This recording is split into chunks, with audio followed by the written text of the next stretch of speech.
Hey everybody, it's part 4 of my blog, and we continue from when I was in Orlando, Florida, having been pretty much at the lowest state emotionally that I had ever been in my life, having been rejected sexually and pretty much emotionally, and brought me down to this depth of a place that I had never been before, of really thinking, would anybody ever miss me if I wasn't there?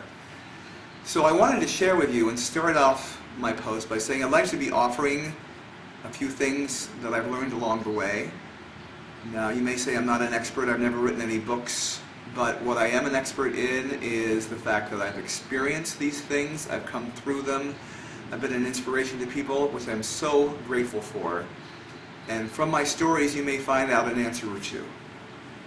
So what I'd like to ask you, because I know that when I was wallowing in this place of despair, that what shifted for me, and it took some time, but it could have happened a lot quicker if I had realized at the time that it was a simple flip of the switch to allow my brain to go to a different part to think better thoughts. When you're in a place of despair or anger or mourning, whatever it is, you can choose to think a better thought. Now, when I say think a better thought, yes, you can think it, but that does not mean anything unless you feel it.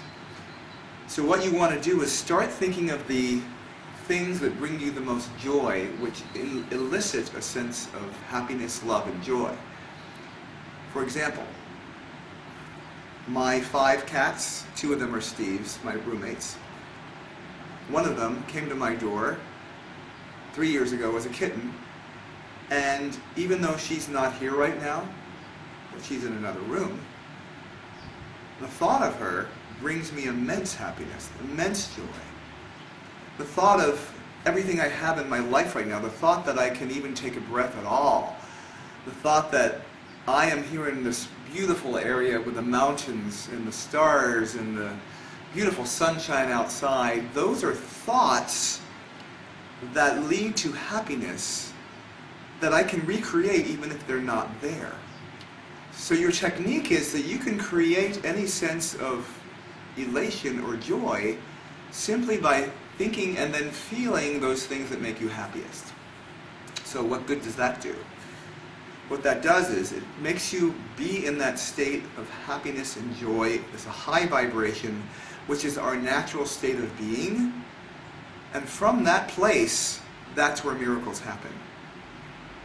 So again, as you go through the day, if you can find a time and a way that's, just remind yourself, even if it's one thing, think of that one thing you love and feel the switch of the flip of a switch and what that does for you.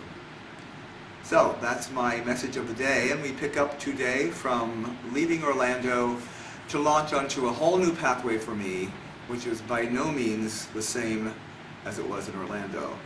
All leading to the story of my downfall to 125 pounds and having had severe dementia and coming back to winning a bodybuilding competition just 9 months later and to where I am today.